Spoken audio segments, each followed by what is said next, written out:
وقف عدل. اوكي علاوي؟ اوكي. رجعنا لكم اعزائي المشاهدين بهاي التغطيه الحصريه مثل ما وعدناكم. نواكب الاحداث اول باول.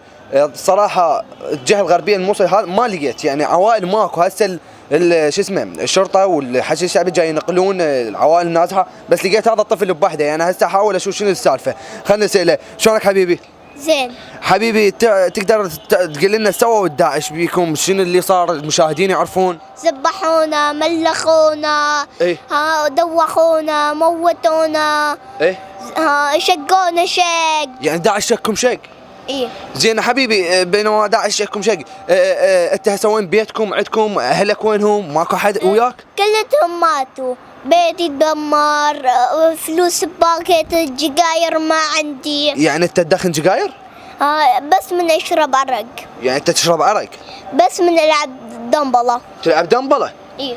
عيني يا اعزائي المشاهدين هذا الطفل العراقي الغيور، يعني انتم شفتوا الصفات الحميده اللي بيه. زين حبيبي ايش ناوي هسه تسوي؟ وين تريد تروح؟ شو تسوي؟ اريد ارجع على الدواعش، ملخهم ملخ. بس تتملخهم؟ لا، اخذ الجيش معاي ايه او اشقهم شق نفس ما شقونا. يعني شقهم شق.